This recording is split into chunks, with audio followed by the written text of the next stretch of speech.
So let's continue on section 11.7 and talk about the opposite operation of composing functions is to decompose functions. And most of the functions we're going to look at are pretty straightforward, and we're going to look for the inside function, and you can call them whatever you like as long as when you write the composition it works in the correct order. So I would say for this one, the inner function is 4x plus 3. And then the outer function is take it to the 5th power. So then I can see that y equals f of g of x, that I need to put the g function inside the f function in order to recreate the y function I was given. So for b, we have an inner function, we'll call it g, of 8x minus 3, and then an outer function of cube root of x. So then y equals f of g of x. Now the next one, there's more than one way to do it. So I'm going to call the innermost function, I'm just going to call it f, so you see that it doesn't matter what you call it as long as you put them together in the proper order. Then I'm going to say that the next thing that happens is the to the 5th power. And then the last thing that happens is the reciprocal, or 1 over. So then I would say that y equals h of g of f of x. So you put the f function into the g, and then you put that into the h, and that will give you back the y function that you started with. Okay, and then the last example is I have x squared plus 5x and x squared plus 5x inside each of these sets of parentheses. So I'm going to let f of x be x squared plus 5x. Then my g of x will be x to the 1/3 minus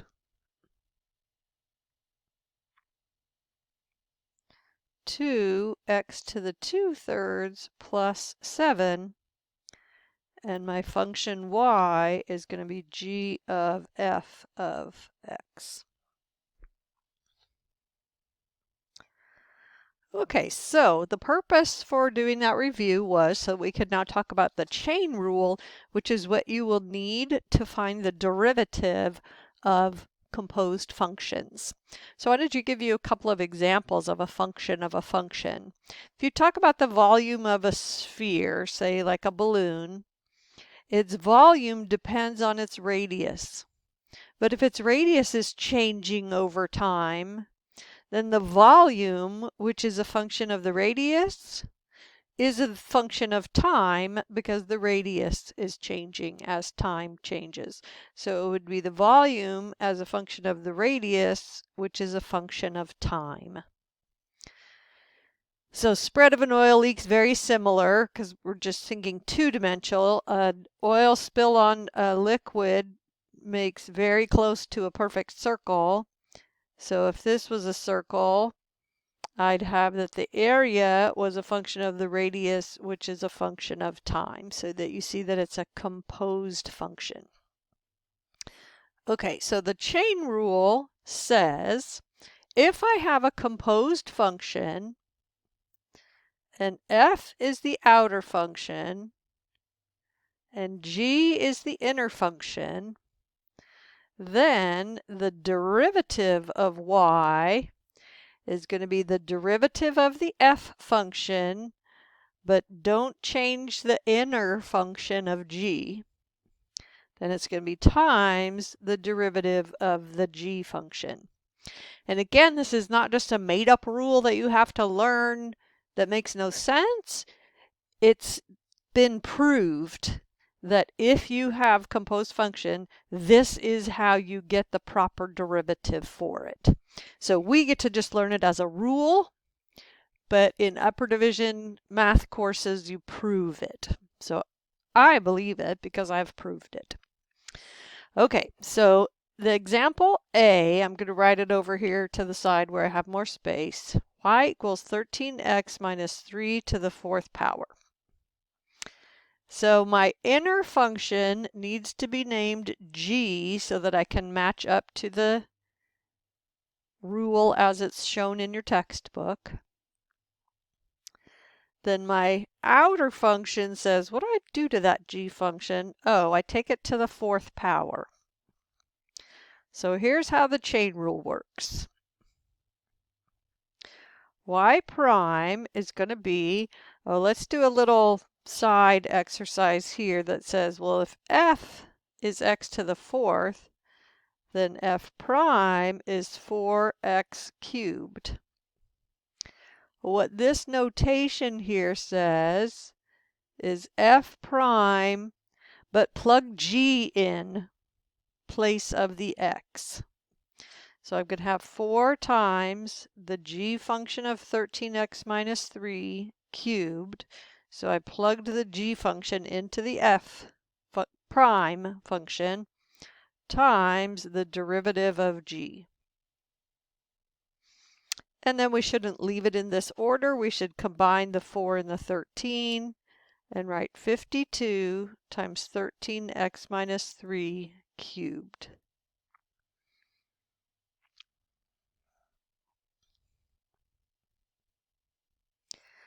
Okay, so let's do example B, where I have y equals negative 3 times x to the 4th plus 7x squared cubed. Okay, so my inner function is x to the 4th plus 7x squared. Then my outer function is negative 3x cubed. So my f prime is going to be negative 9x squared.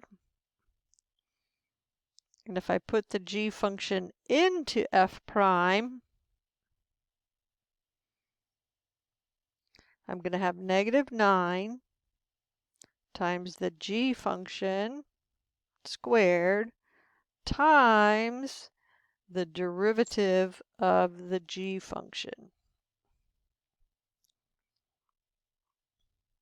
So this is your derivative for B. If you were asked to simplify it as much as possible, you should notice that there's an x squared GCF in the first factor, and there's a x factor in the next factor, so those should actually get pulled out and put in the front if you were going to be completely simplified. Okay, so let's look at C.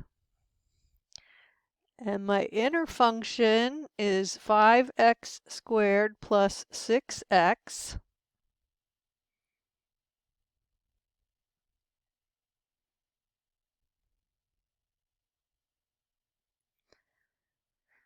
And my outer function is 11x to the 3 halves.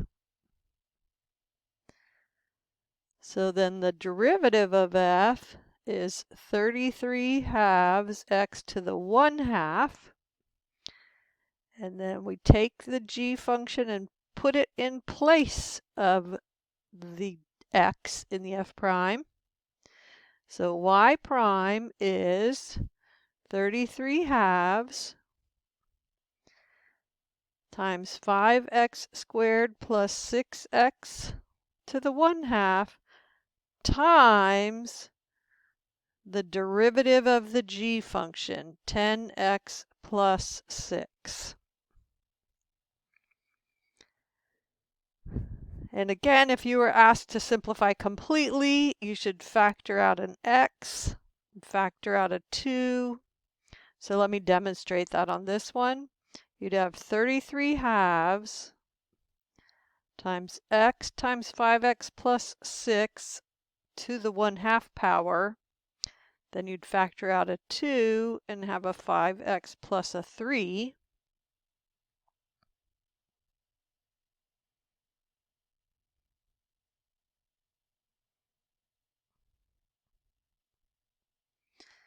So this 33 halves in the 2 would become 33. Then by the products to power rule, you'll get x to the 1/2 times 5x plus 6 to the 1/2 times 5x plus 3. So that is your completely beautified derivative.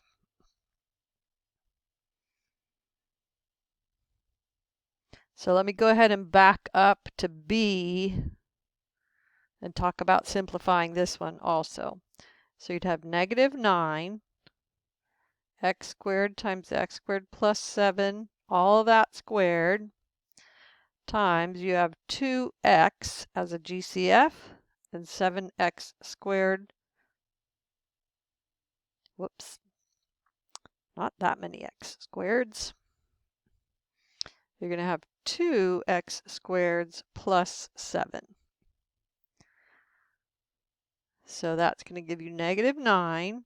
Then you're going to have x squared squared and x squared plus 7 squared and 2x and 2x squared plus 7. You should push all the multipliers to the front. So you're going to have negative 18 x to the 5th times x squared plus 7 squared times 2x squared plus 7. So this would be your fully beautified derivative. Okay, and then let me do the last example.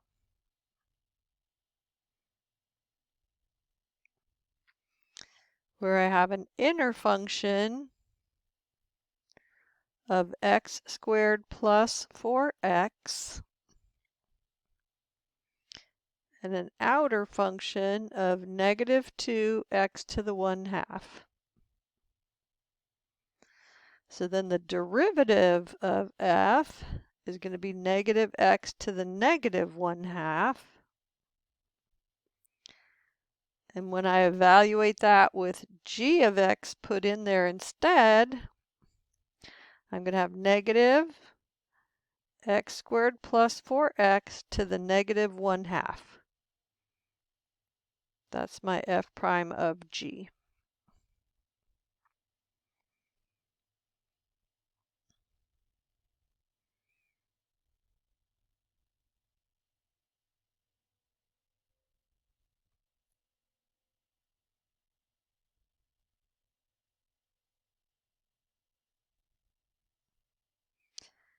Okay, so let's finish this off. I'll have y prime equals negative x squared plus 4x to the negative 1/2 times the derivative of g, which is 2x plus 4.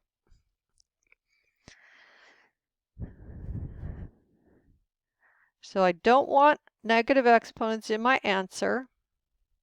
So I'm going to have negative 2x plus 4 over x squared plus 4x to the 1/2.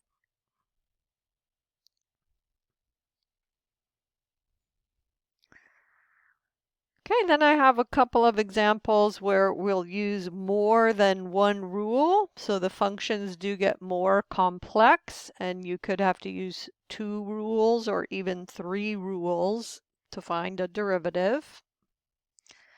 So let's look at example A here. And I see a product. Try to recognize a product. So I'm going to say u is 2x plus 1 cubed. And v is x minus 5. Well, you might want to come over here to the side to do u prime because it's going to need a chain rule.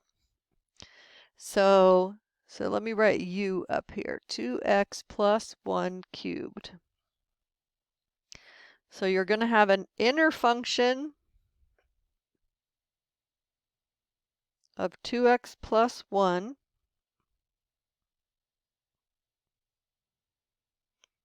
and an outer function of to the third power.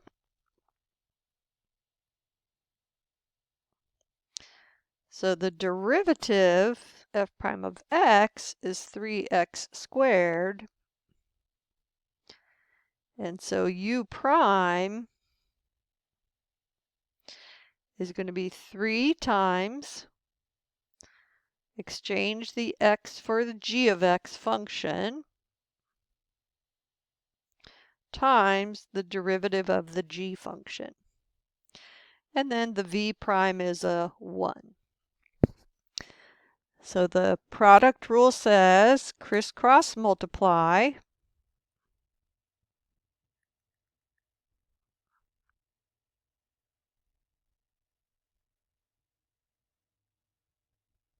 And add.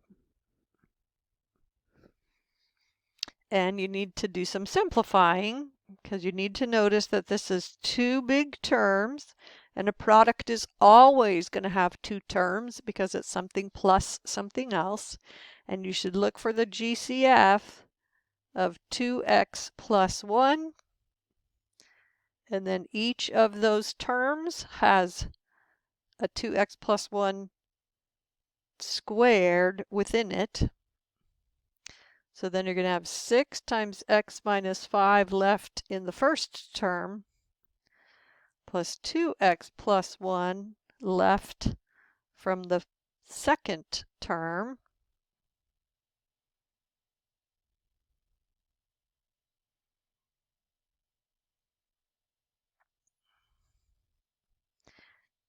Then you should simplify what's inside the square brackets.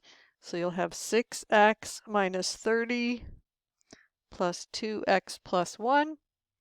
So your final answer will be 2x plus 1 squared times 8x minus 29.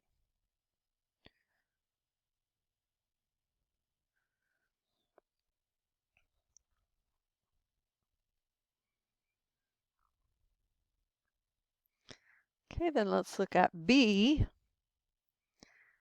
where I'll have my u is 3x plus 5 squared.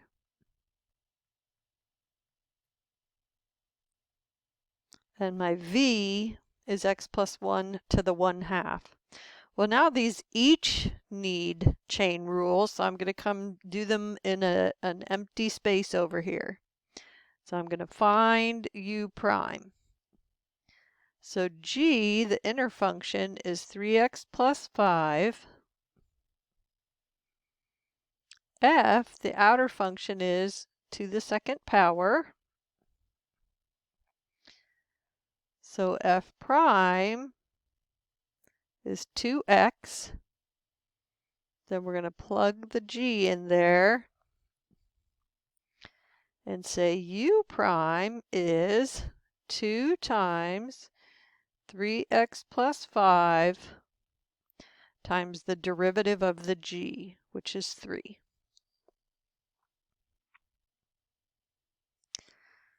Okay, then let's find v prime. And we're going to have the inner function is x plus 1. The outer function is x to the 1/2. So the derivative of f is 1/2 x to the negative 1/2. Then I take the g function and plug it in there. So v prime is going to be 1/2 the g function to the negative 1/2 times the derivative of the g function, which is 1. Okay, now I'm going to need some extra room here. So I'm going to crisscross multiply and get 3x plus 5 squared times 1/2 times x plus 1 to the negative 1/2. Then when I crisscross multiply the other way, I'm going to have x plus 1 to the positive 1/2 times 6 times 3x plus 5. And I add those together to get my y.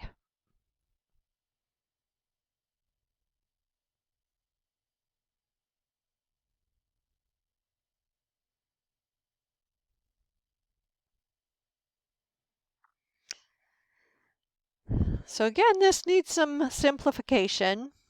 So I'm going to show you a way students have showed me that they like, where they can see the radicals going on. So they would have 6 times 3x plus 5, and then change the x plus 1 to being in a square root instead of to the 1/2 power. Then they have a plus 3x plus 5 squared, and the 2 goes in the denominator, and the square root of x plus 1 goes in the denominator. Well, this can be simplified by putting both of those things over the same denominator. Well, the second one has a denominator, and the first one doesn't. So I'm going to multiply the first one by 2 square root of x plus 1 over 2 square root of x plus 1, so that it does now have a denominator. So let's see what we can combine here. I have a 2 times a 6, so that's going to be a 12, and a 3x plus a 5. And then I have square root of x plus 1 times square root of x plus 1, and that is x plus 1, plus 3x plus 5 quantity squared, and that's over 2 square root of x plus 1. Then there's one more thing that needs to happen here. So notice again that you have two terms. You have a common term of 3x plus 5. So you need to factor out the 3x plus 5. In the first term, that's going to leave you 12 times x plus 1. And then the second term, it's going to leave you with a 3x plus 5. And then you should simplify what's inside the square bracket. So you'll have 12x plus 12 plus 3x plus 5. So you'll have 3x plus 5 times 15x plus 17 over 2 square root of x plus 1. So that's your simplified answer. And there is a purpose for the simplification. It's coming in chapter 12. So let me pause here and I'll finish with a third video so that they're not too long.